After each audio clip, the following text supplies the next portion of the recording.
What's up guys, Spencer here, and that's right, I'm back.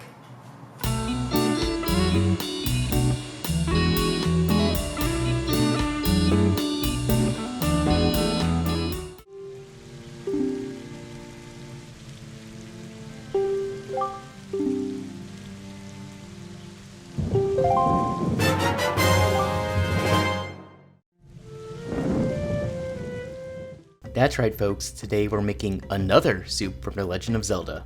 Hey, what can I say? I like soup, and I like Zelda. We're going to start with peeling a medium-sized butternut squash. The squash is going to act as the base for our soup, providing a hearty yet sweet flavor, as well as providing the soup with its golden signature color. Pro tip here, when peeling vegetables, lay out some old newspaper, so when you're done, you can just wad it up and pitch it, saving you the hassle of having to clean your work surface of kitchen scraps. Now we're going to want to cut the squash in half, and then each of those halves into quarters, giving you 8 wedges. Take each wedge and give it 3 or 4 vertical cuts. Lay those pieces flat and cut it again perpendicularly, roughly cubing the squash.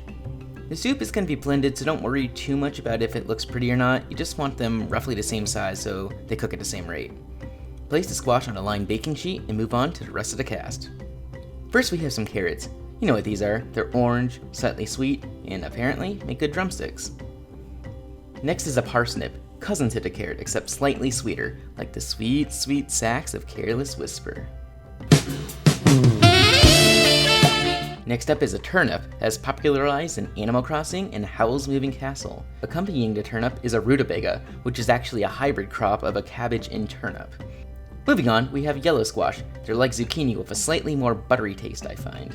Lastly, we have an orange cauliflower. Not only will this help with the orange color of the soup, but it actually gets its color from a mutation that allows it to hold more beta-carotene, so it's actually healthier than the regular white variety. We're going to cut the carrots into thin discs, allowing some to roll off the cutting board.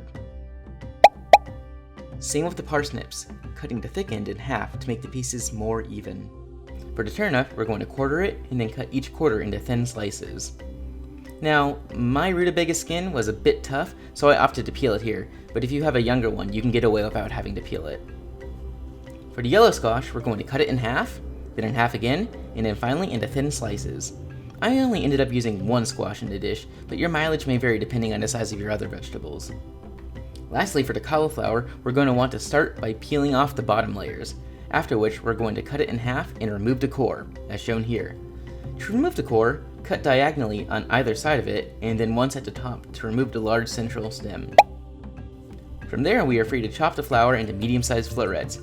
When finished, we are going to drizzle all the vegetables with olive oil and season generously with salt and freshly cracked black pepper before transferring to a preheated 375-degree oven for about an hour, or until your whole house smells amazing and the vegetables are golden brown and delicious.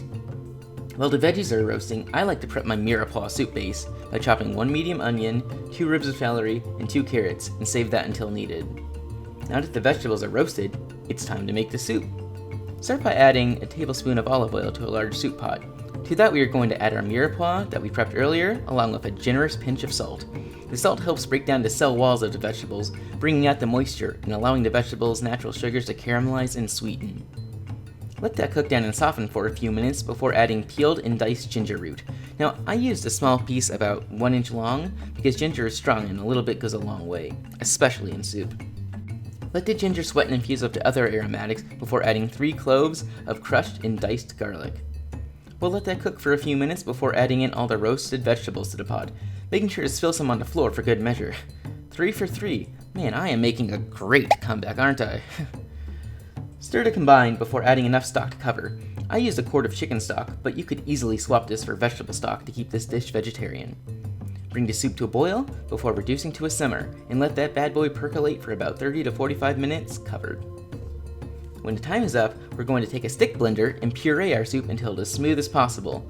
If it's too thick after blending, like mine was, you can add some more stock about a quarter cup at a time and blend again until you get the consistency you like. I ended up adding about a half quart total after the fact to get the viscosity that I wanted. Finally, we're going to add one last layer of richness by stirring in about a cup of heavy cream, taking a moment to be mesmerized by the beautiful marbling of white cream against orange soup. Now, all that's left to do is ladle the soup into your favorite bottle, garnish with a nice pinch of minced chives, and cork that bad baby up. Now, While I can't speak for its magical properties, I can say that this was a delicious soup. The sweetness of the butternut squash and the earthiness of the root vegetables paired with the slight bite from the ginger to make for an overall excellent soup.